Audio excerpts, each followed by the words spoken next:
The silence that fell over the Thanksgiving table was so complete, I could hear my uncle's watch ticking from across the room.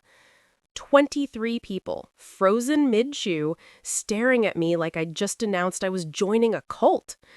Hey everyone, before we dive in, if you're enjoying these stories, hitting that subscribe button really helps the channel grow. It's free, takes 2 seconds, and means we can keep bringing you content like this.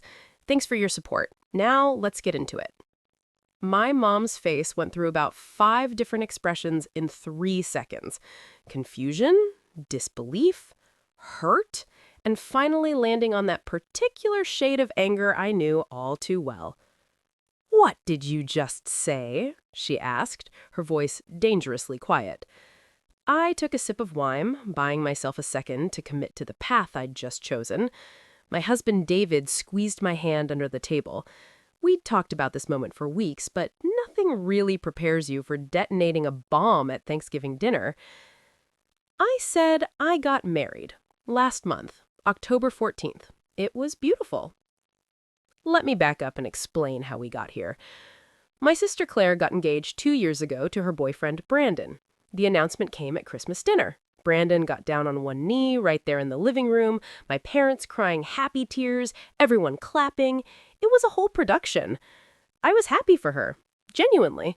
Claire and I had always been close, or so I thought. We're only 2 years apart, grew up sharing rooms and secrets and inside jokes.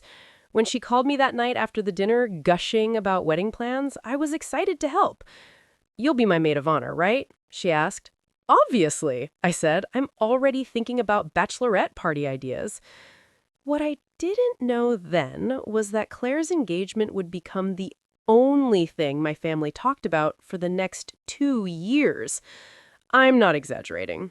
Every family gathering, every phone call, every text thread became about the wedding. Venue options, dress styles, color schemes, catering choices, whether to have a church ceremony or outdoor, should Brandon's cousin be invited even though they had that falling out 3 years ago. It was endless. At first, I was involved. I went to dress fittings, gave opinions on flower arrangements, helped Claire make pros and cons lists about various decisions. But somewhere around month 6, I started to notice a pattern. Whenever I mentioned anything about my own life, the conversation would somehow circle back to the wedding within minutes. So David and I are thinking about moving to Portland for his job opportunity. "Oh, speaking of Portland, Claire's friend Melissa moved there last year. We need to figure out if we're inviting her to the wedding. What do you think about destination guests?" Or, "I got promoted at work. I'm now the senior editor." "That's great, honey. Hey, since you're good with words, can you help us write the invitation wording? We can't decide between request the honor of your presence or joyfully invite you." Every single time. David noticed it before I fully registered it. We'd been together for 3 years at that point, and he'd been around my family enough to see the dynamic clearly. Your family knows I exist, right? Like, they know you have a serious boyfriend? Because I'm starting to feel like a ghost. I laughed it off, but he was right. My parents had met David exactly 4 times in 3 years. Not because we didn't try. We'd invite them to visit us, suggest meeting for dinner when we were in town, offer to host them, but there was always something wedding-related that took priority. "Oh, we can't that weekend. Claire needs us to go to the cake tasting." "Maybe next month. We're helping Claire look at venues." "We'd love to, but Claire's having a crisis about the bridesmaids' dresses and needs mom's help." Meanwhile, Brandon, who I actually liked, he's a good guy, was over at my parents' house multiple times a week. They knew his coffee order, his work schedule, his opinions on everything from politics to sports. He'd been absorbed into the family completely. David was still Maggie's boyfriend, who my dad kept accidentally calling Daniel. "It's David," I'd correct gently. Right, David. So anyway, Claire's thinking about having a live band instead of a DJ. About a year into the engagement, the questions started. "So when are you and David, when are you two getting engaged? Have you guys talked about marriage? You're not getting any younger, Maggie. You don't want to light too long." Claire's going to be married before you. Can you believe it? And she's younger. That last one from my aunt, said with a laugh like it was funny instead of deeply hurtful. The thing is, David and I had talked about marriage. We were on the same page. We wanted to get married, but we were taking our time. We'd been dealing with some practical stuff, his job situation, my career transition, getting our finances in order. We were building a foundation. But to my family, we were just waiting around, I guess, wasting time while Claire lapped us. The comments got more frequent as Claire's wedding approached. At her bridal shower, "Maybe you'll catch the bouquet, Maggie, then you'll be next." At the rehearsal dinner, "We're so excited to do this all over again for you someday, Maggie." My mom, after too much champagne, "I always thought you'd get married first. You were always the responsible one. But I guess Claire just knew what she wanted." That one stung because of what was left unsaid. And you don't. But I did know what I wanted. I wanted David. I wanted a partnership built on respect and communication. I wanted a wedding that felt like us, not a performance for everyone else. I just didn't know that I'd have to choose between having that wedding and having my family at it. The breaking point came 3 months before Claire's wedding. David and I had gone to dinner with my parents. This was rare, a meal that wasn't wedding planning related, just the 4 of us. David had specifically asked if we could have this time because he had something he wanted to talk to my parents about. I knew what he was going to do. We'd picked out a ring together the month before. Nothing flashy, a simple sapphire because I'd never liked diamonds. We'd talked about when he'd ask my dad for his blessing, and he'd decided this dinner was the right time. We ordered appetizers, made small talk. Everything was going fine. Then David cleared his throat, clearly nervous. "So, I wanted to talk to you both about something. Maggie and I have been together for almost 3 years now, and I love your daughter very much. I'd like to—" "Oh!" my mom interrupted, her eyes lighting up. "Is this about being in the wedding? Claire was just asking if you'd be willing to usher. She's short on guys for the groom's side." David blinked. "Actually, you just need to rent a tux. Same style as the groomsmen, but Claire said ushers can have slightly different ties. She's thinking about burgundy for ushers and navy for groomsmen. What do you think?" "Mom," I said, trying to redirect. David was trying to say something. "Oh, and we need to finalize the seating chart. Maggie, you're at table 3 with the bridal party. But David, we weren't sure where to put you. You don't really know anyone else there. Maybe with Claire's coworkers? They're a fun group."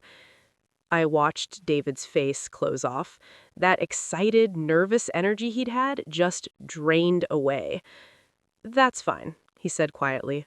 "Whatever works." He didn't try again. We finished dinner making small talk about wedding logistics. My dad never even looked up from his phone long enough to notice David had tried to say something important. In the car, afterward, David was quiet. "I'm sorry," I said. "It's not your fault." "I'll talk to them. We can set up another dinner." "Maggie," he looked at me, and his expression was sad. "They don't see me, and I don't think they see you either." That hit harder than I expected. "What do you mean?" "When was the last time your mom asked about your life? Not about whether you can help with the wedding, but actually about you, your interests, your plans." I opened my mouth to answer and realized I couldn't remember. "They're just focused on the wedding," I said weakly. "Once it's over." "Will it be, or will there be something else with Claire that takes priority?" He reached over and took my hand. "I love you. I want to marry you, but I need to know that you see this too, because I can't be an afterthought in my own life." I saw it. God, I saw it so clearly in that moment. It was like someone had turned on lights in a room I'd been stumbling through in the dark. We drove home in silence, and that night, David and I had a long conversation about what we actually wanted. "Let's elope," David said. We were sitting on our couch at 2 in the morning after talking through everything. Years of being overlooked, months of wedding stress that wasn't even ours, the suffocating feeling of being supporting characters in our own lives. "My family would be devastated," I said automatically. Would they? Or would they be upset they didn't get another wedding to attend?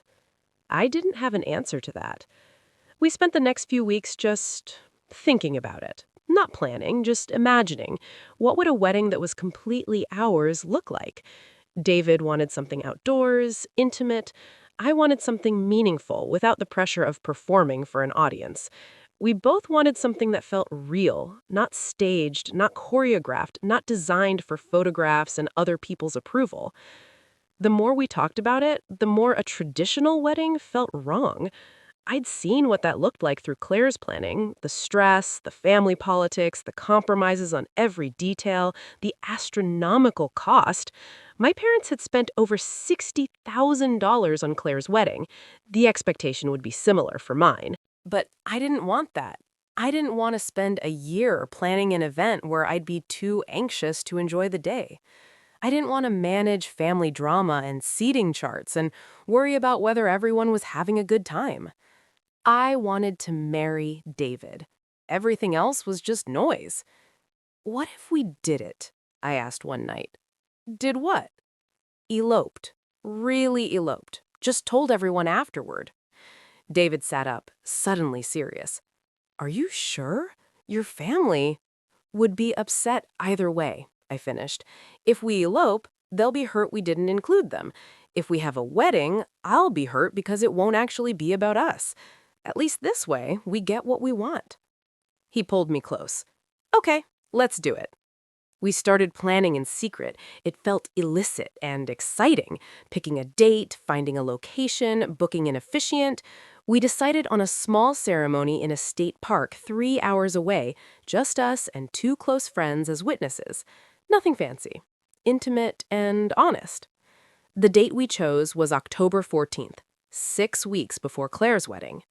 Looking back, I know the timing was a factor.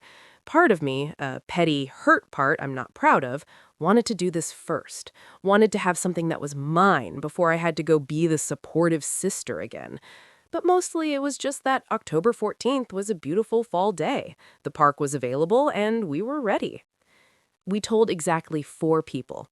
David's brother and his girlfriend, who were our witnesses, and my best friend Rachel, who helped me find a dress. You're really not telling your family? Rachel asked while I tried on simple white dresses at a boutique. I'll tell them after, I said. I need this to be ours. If I tell them beforehand, my mom will try to come, or she'll be hurt she can't come, or she'll want us to wait until after Claire's wedding, or... You don't have to justify it to me, Rachel said. I'm just making sure you're prepared for the fallout. I wasn't. How could I be?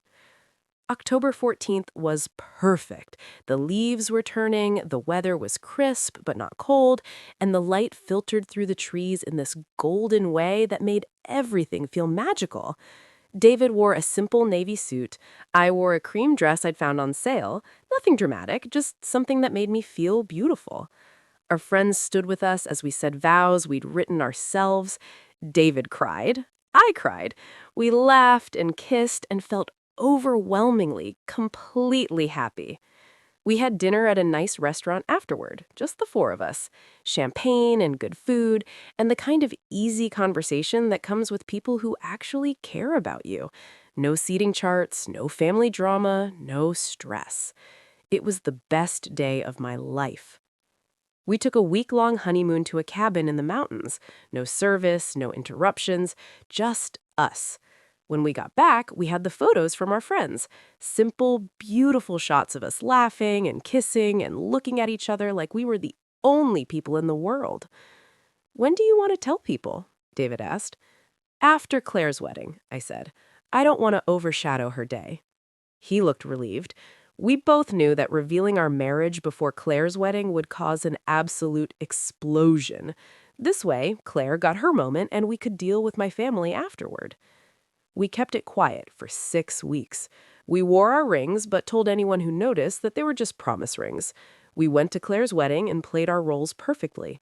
I was the helpful sister, David was the pleasant boyfriend, politely seated with strangers at table 8. Claire's wedding was beautiful. She looked stunning. Brandon looked happy. My parents were glowing. Everything was perfect for them. I was genuinely happy for my sister. But I was also acutely aware that I was standing there as a married woman watching my family celebrate a wedding they'd spent 2 years planning while they had no idea I'd already had mine. The cognitive dissonance was wild. 3 weeks after Claire's wedding, my mom called to confirm I was coming to Thanksgiving. Of course, I said. David and I will be there. Wonderful. Claire and Brandon are coming too. It'll be so nice to have the whole family together. Oh, and Claire's bringing some of the wedding photos to show everyone. I felt my stomach tighten, but said nothing. David and I talked about whether Thanksgiving was the right time to tell everyone. We'd planned to wait a bit longer, maybe Christmas, maybe just let it come up naturally somehow. But Claire would have wedding photos, people would be asking questions, and I was tired of hiding. Let's just tell them, I said. Get it over with. Are you sure? No, but I'm tired of feeling like I'm lying. We arrived at my parents' house late morning on Thanksgiving. The place was packed. My parents, Claire and Brandon, my aunt and uncle, 2 cousins and their families, my dad's brother who'd driven in from out of state, 23 people total. The house smelled of turkey and cider, kids were running around, football was on TV. It was quintessentially Thanksgiving, and I felt like I was walking into my own execution. Claire was holding court in the living room, passing around a photo album from her wedding. Everyone was cooing over the pictures, asking questions, reliving moments. "Maggie, come look at these," my mom called when she saw me. I went over, David trailing behind me. The photos were professional and gorgeous. Claire and Brandon looked like they'd stepped out of a magazine. Wasn't it perfect? My mom sighed. It was beautiful, I agreed honestly. Best day of my life, said Claire, beaming. Well, besides marrying Brandon, she laughed and kissed his cheek. We eventually moved to the dining room for dinner. The table was extended with extra leaves and surrounded by a mismatched collection of chairs to fit everyone. I ended up sitting between David and my younger cousin, with my mom directly across from me. Dinner was the usual organized chaos, passing dishes, managing conversations, kids spilling things. Normal. Fine. Then, during a lull in conversation, my mom looked at me with that particular smile that meant she was about to say something she thought was loving, but would actually hurt. "So," she said, loud enough that conversations around us quieted, "Claire's wedding was absolutely beautiful, wasn't it? Just perfect." "It was," I agreed, sensing something coming. "It was matched by radiant celebration. Well, besides marrying Brandon." She laughed and kissed his cheek. Without seating charts gathered together under the warm glow of a toasty time, people might find romance at these intimate gatherings. Talk about family drama. What did David think would be the trigger for this explosion? David squeezed my hand under the table. Moral support or maybe a warning not to go too far. I couldn't tell. "Actually, we're already married." The confusion hit first. My mom's face froze. My dad looked up at his plate. Claire's expression went blank. "What?" my mom said, and her voice cracked. "David and I got married, October 14th. We eloped." You know that sound in movies when everything goes quiet except for a high-pitched ringing? It was like that, but real. My uncle recovered first. "October 14th? That was 6 weeks before our wedding," Claire finished, her voice strange. "Why?" my mom asked, and her voice cracked. "Because we wanted to get married," I said, trying to stay calm, "and we wanted it to be about us, not about planning and stress and everyone else's opinions." "But we're your family," my dad said, looking genuinely hurt. "When was the last time you asked about my life?" The words came out sharper than I intended. Not about helping with Claire's wedding, but actually about me and David and our relationship. "That's not fair," my mom said. "We've been busy." "For 2 years. You've been busy with Claire's wedding for 2 years. David tried to ask for your blessing at dinner 3 months ago, and you interrupted him to talk about ushers and seating charts." David squeezed my hand under the table. Moral support or maybe a warning not to go too far. I couldn't tell. "I didn't," then stopped. I could see her thinking back, replaying the memory. Her face paled. "Oh, God. David, were you trying to—" "It's fine," David said, but his voice was tight. It's not fine, I said. Nothing about this has been fine. You can't even remember his name half the time, Mom. Dad called him Daniel at Claire's wedding. Now, wait a minute, my dad started. You didn't notice we were wearing wedding rings? For 3 weeks. We saw you at Claire's wedding, we talked on the phone, and no one noticed because you weren't looking. I pulled off my glove, I'd been keeping them on inside because it was cold, and held up my left hand. The simple gold band caught the light. My mom stared at it like it was a snake. 3 weeks, I repeated. We've been married for 6 weeks, wore our rings to Claire's wedding, and not one person in this family noticed because you weren't looking. The immediate aftermath was chaos. My mom started crying. Claire looked stricken, whether because she was hurt or because her moment was being taken away. I couldn't tell. My dad looked angry. Aunts and uncles and cousins all started talking at once. How could you be so selfish? You did this to hurt Claire. This is so disrespectful. Getting married in secret like you're ashamed of your family? David stood up abruptly. We're going to go.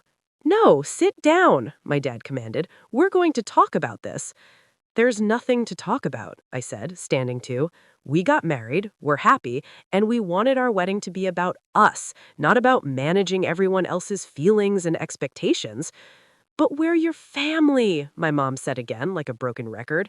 Then act like it, I said. Start seeing me as a person, not just as Claire's sister or your helper or someone whose life can be put on hold until it's convenient. The silence that followed was worse than the chaos. Claire got up and left the table. Brandon followed her. I could hear her crying in the other room. Great, my cousin muttered. Thanksgiving. I think Thanksgiving was already ruined when my existence in this family became conditional on not having needs, I shot back. David and I gathered our things. My mom tried to stop us at the door. Please, she said, don't leave like this. Can we talk about this calmly? I've been trying to talk calmly for 2 years, I said. No one was listening. We left. The drive home was silent. I cried, David drove. When we got to our apartment, I collapsed on the couch and just let myself feel everything. Guilt, relief, grief, anger, vindication, sadness.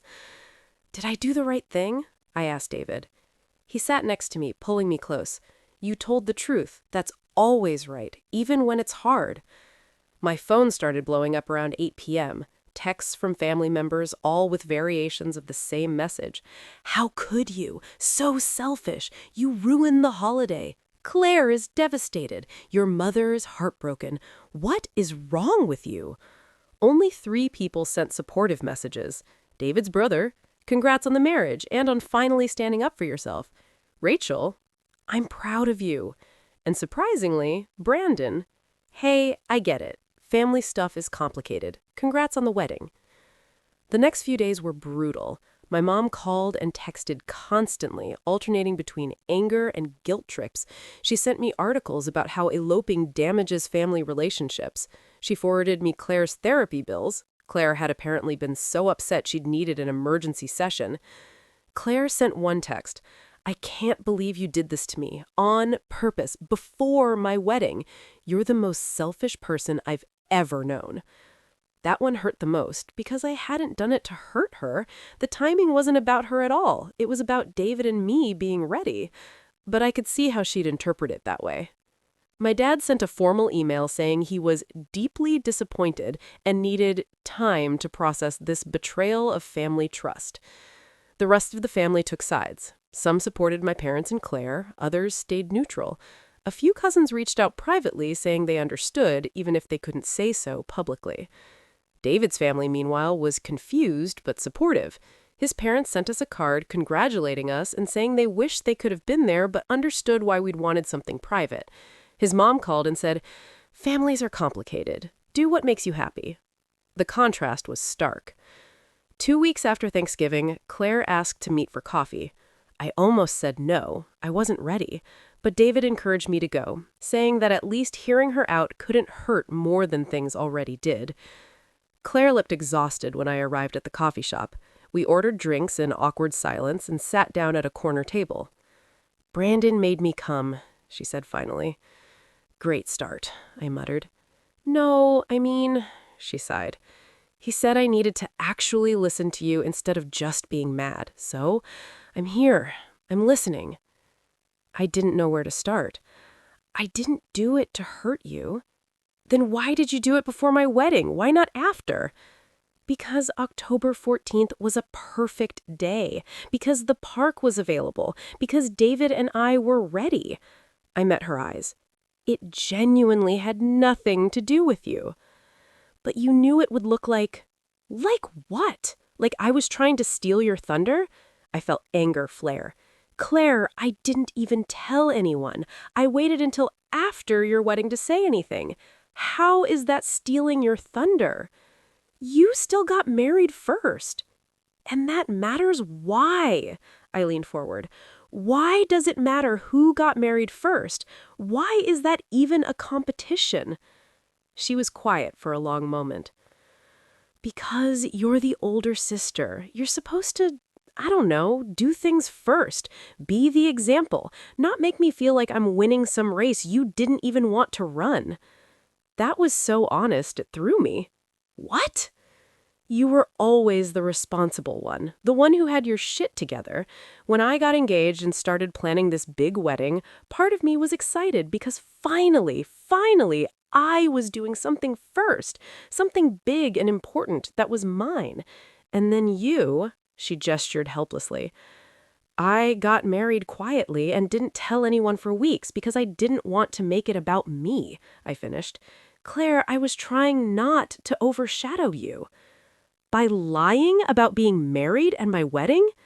"By waiting until after your moment was over before sharing my news. What was I supposed to do? Tell everyone beforehand and have the entire wedding be about my elopement? Or tell you privately and put you in the position of either having to lie to mom and dad or tell them and ruin your own celebration?" She hadn't thought of it that way. I could see it on her face. "I made a choice," I continued. "I chose to have a wedding that was right for David and me, even though I knew it would hurt people. And then I chose to wait to tell anyone until after your wedding was over so you could have your moment. I'm sorry the timing hurt you, but I'm not sorry I got married. Mom says you did it because we weren't paying enough attention to you." "Mom's partly right. Not the wedding itself. I married David because I love him and wanted to. But the elopement part, yeah, that was because I looked at what a traditional wedding would be like in our family, and I realized I'd spend the whole time managing everyone else's feelings instead of actually getting married. I didn't want that." Claire played with her coffee cup. "Was it really that bad, the 2 years of planning? For you? No, it was your dream. For me," I tried to find the right words. "Claire, I love you. But yes, it was that bad. Every conversation, every family dinner, every phone call became about your wedding. And when I tried to talk about my own life, my job, my relationship, anything, it got redirected. David tried to ask Dad for his blessing at dinner, and Mom interrupted to talk about ushers. Do you remember that?" She shook her head. "Exactly, because to everyone else, it wasn't important enough to remember." We sat in silence for a while. Finally, Claire said, "I didn't know it was like that for you." "I know. That's kind of the problem." "Are you happy with David, with how you got married?" "Completely. It was perfect, Claire. It was exactly what we wanted. Small and meaningful and ours. No stress, no performance, just us." I pulled out my phone and showed her some of the photos. She scrolled through them, and her expression softened. "You look really happy." "I am. I'm still mad you didn't tell me." "I know." "And Mom is devastated." "I know that too." She handed my phone back. "I don't know if I can forgive you right now." "That's fair. But Brandon pointed out that you did try to tell us and we didn't listen, so maybe we're all a little wrong here."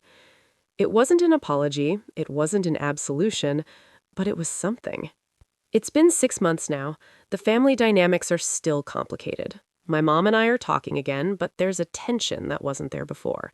She's trying. She asks about my life now, remembers David's name, makes an effort. But she's also hurt, and I can't fix that for her.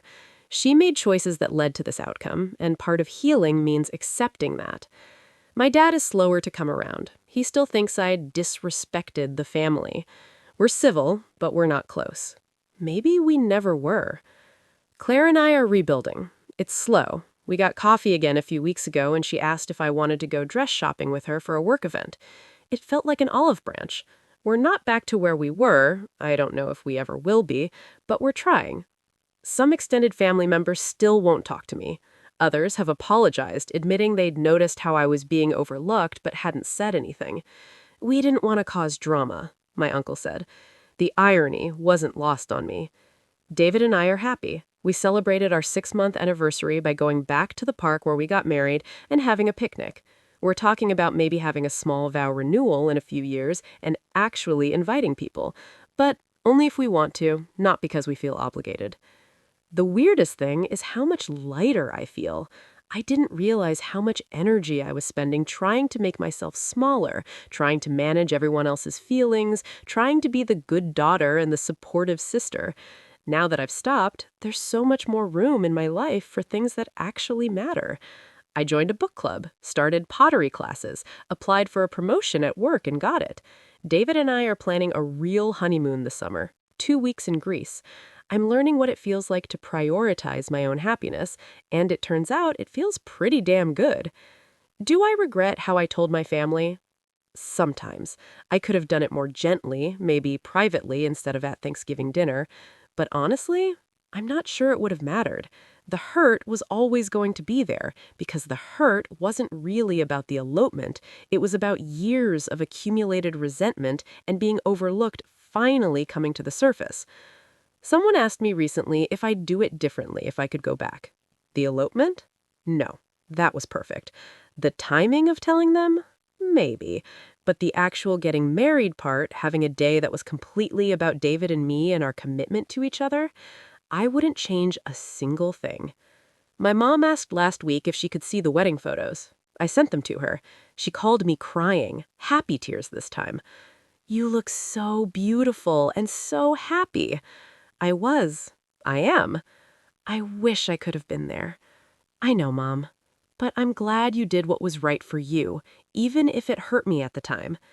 It's not a resolution. It's not a happy ending wrapped up with a bow, but it's progress. It's honest. It's us figuring out how to be a family in a new way that actually sees all of us, not just the loudest or most demanding. About 8 months after Thanksgiving, something happened that I didn't see coming. My younger cousin Emma, who'd been at that fateful dinner, called me out of the blue. Emma was 24, recently graduated, and engaged to her boyfriend of 2 years. "Can I ask you something?" she said, sounding nervous. "Sure." "How did you know that eloping was the right choice?" I sat down, sensing this was important. "What's going on, Emma?" It all came tumbling out. She and her fiancé, Jake, were drowning in wedding planning. Her mom, my aunt who'd made the Claire got married first comment, was steamrolling every decision. The guest list had ballooned from 50 to 200. The budget had tripled. Emma was having panic attacks. "I don't even want this wedding," she said, crying. "I want to marry Jake, but I don't want all of this. And then I remembered what you said at Thanksgiving about needing something that was yours, and I can't stop thinking about it." We talked for 2 hours. I didn't tell her what to do, that wasn't my place, but I told her about the relief I felt, the joy of a day that was actually about us, the freedom of not performing for an audience. 3 weeks later, Emma and Jake eloped to the courthouse. They told their parents the day after. My aunt was livid. She called my mom, who called me. "Did you put Emma up to this?" my mom asked. "No, she made her own choice." She told her mother she was inspired by what Maggie did. "You started this trend. Now our whole family is going to fall apart because no one wants to include their parents anymore." I bit back my first response and tried for something gentler. "Mom, maybe the problem isn't that people are eloping. Maybe the problem is that weddings have become so stressful and expensive and focused on everyone except the couple that eloping feels like the only way to actually enjoy getting married. She was quiet for a moment. I just wanted to be part of these important moments. I know, but sometimes being part of the moment means stepping back and letting people do what's right for them, even if it's not what you would have chosen. She hung up soon after, but not angry, just thoughtful. Emma sent me a photo from her courthouse wedding. She was wearing a simple white dress, Jake was in a suit, and they were both grinning like idiots. The caption, "Best decision ever. Thank you for showing me it was okay to choose myself." This past Thanksgiving, 1 year after the explosive dinner, was different. My mom called in October to plan it. "I'm thinking we keep it smaller this year," she said.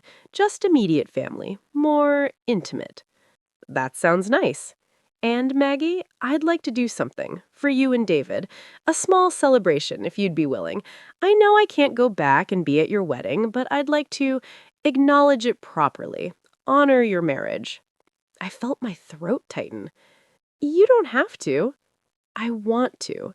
You're my daughter, and you're married to a wonderful man, and I never properly celebrated that. Please let me do this." So, on Thanksgiving, after dinner, my mom brought out a cake. A small, elegant thing with "Congratulations, Maggie and David," written in blue icing, my favorite color, which I was surprised she remembered. "I know it's late, and I know I can't make up for not being there, but I want you to know that I'm happy for you, both of you, and I'm sorry I didn't make you feel seen before." I was crying. David was crying. Even my dad looked emotional. Claire stood up and raised her glass. "To my sister and her husband, may your marriage be filled with as much love as I saw in those photos you showed me, even if you did get married first." She smiled, a real smile, tinged with the old sibling rivalry but warm underneath it. Everyone laughed and toasted, and it felt healing. Later, as David and I were helping clean up, my mom pulled me aside in the kitchen. "I've been thinking a lot this year," she said, drying dishes as I washed, "about what you said, about not seeing you. And you were right." "Mom, no, let me finish. I got so wrapped up in Claire's wedding, in this idea of what a perfect family moment should look like, that I forgot to pay attention to the family I actually have. I took you for granted because you were the easy one, the one who didn't need me as much, and that wasn't fair to you." I set down the plate I was washing. "I didn't do it to punish you." "I know. You did it because you needed to take care of yourself since I wasn't doing it for you." She turned to look at me. "I'm trying to do better. I'm trying to see you, really see you." "I've noticed," I said softly. "The calls about my promotion, asking David about his work, remembering our anniversary. It shouldn't have taken losing you to learn how to be present, but I'm grateful you gave me the chance to try again." We hugged Adair in the kitchen, both of us crying into the dish towels, and something that had been broken started to feel like it might actually heal. David and I are planning that vow renewal I mentioned. Small gathering, just people who've genuinely been supportive. My mom and dad are invited, Claire and Brandon are invited, Emma and Jake are invited, Rachel, obviously, David's family. It's not the wedding my mom always dreamed of for me, but it's ours. My mom asked if she could help plan it. I said yes, with one condition. If at any point this stops being fun and starts being stressful, I'm pulling the plug. This is about celebration, not obligation. She agreed. Last week, we went cake tasting. Me, David, my mom, and Claire. We laughed over ridiculous flavor combinations. My mom didn't try to control anything. Claire didn't make it about her wedding. It was just nice. As we were leaving, Claire linked her arm through mine. "You know what's funny?" she said. "What?"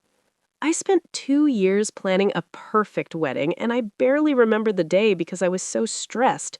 You eloped and talk about your wedding day like it was magic." "It was magic." "Yeah," she said, smiling. "I'm starting to get that." My mom overheard and stopped walking. She looked at both of us. Really looked. I'm sorry, she said to me, for making you feel like you had to choose between having the wedding you wanted and having your family there. You shouldn't have had to make that choice. No, I agreed. I shouldn't have. But I did, and I'd make the same choice again. I know, and that's how I know I really messed up. She took a shaky breath. But I'm here now, and I'm listening. And when you renew your vows, I promise to just be your mom, supporting you, celebrating you, and not trying to make it into something it isn't.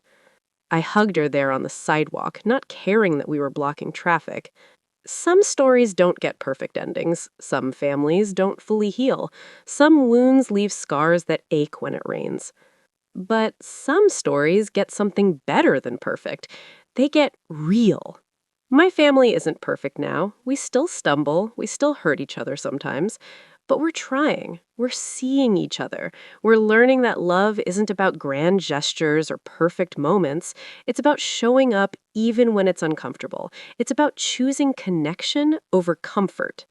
I got married in secret because I needed to protect something precious: my relationship, my joy, my autonomy. And in doing so, I broke something in my family that needed to be broken so it could heal properly. Would I do it all again? In a heartbeat. Because at the end of the day, I'm married to my best friend. I have a family that's learning to see me. I have a life that's authentically mine. And I got here by finally, after 30 years, putting myself first. That's not selfish. That's survival. That's self-respect. That's knowing your worth. And that cake at Thanksgiving, the one my mom brought out to celebrate our marriage a year late, it was the sweetest thing I've ever tasted.